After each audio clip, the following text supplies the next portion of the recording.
Jamais je n'aurais pensé sauver des vies en ne faisant rien de mes journées. Mais je dois avouer que c'est cool. Enfin, au début c'était cool.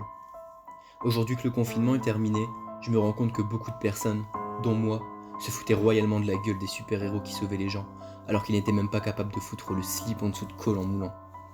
Mais eux, ils avaient le droit de sortir. Contrairement à nous qui étions obligés de nous battre pour des pâtes et du PQ. Non mais du PQ quoi. Faut arrêter les gars. Au fait, je m'appelle Stan, et je vais vous faire un petit résumé de mes aventures en tant que confiné.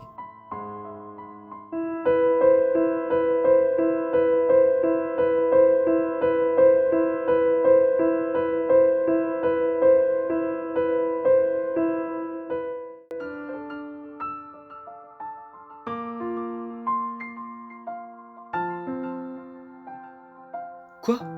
Vous n'avez jamais vu quelqu'un se battre pour ses convictions? Désolé, mais en ces temps difficiles, il faut savoir se montrer indomptable pour protéger ses ressources et survivre, même si en face de moi c'était une jeune femme de 78 ans et que le butin n'est rien d'autre que du PQ. Mais avant de me juger, n'oubliez jamais le comportement des femmes pendant les soldes. Quand notre instinct animal prend le dessus, il vaut mieux vous écarter notre chemin.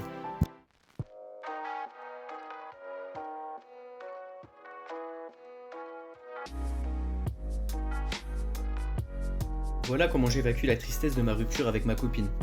Du moins, mon ex-copine. Avant le confinement, elle envisageait de faire un break parce qu'on se voyait trop. Et là, elle m'a quitté car on ne se voit plus. Ah, les femmes. Pour éponger mon cœur saignant et brisé, je fais la guerre au monde virtuel.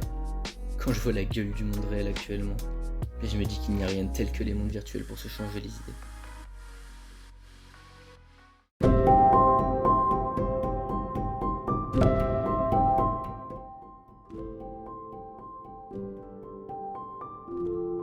Après 46 jours de confinement seul, je me suis fait un super ami, Melvin, mon ours en peluche.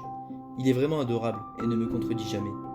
Mais à vrai dire, au bout du 70e jour de confinement, j'ai arrêté de lui parler quand il a commencé à me répondre.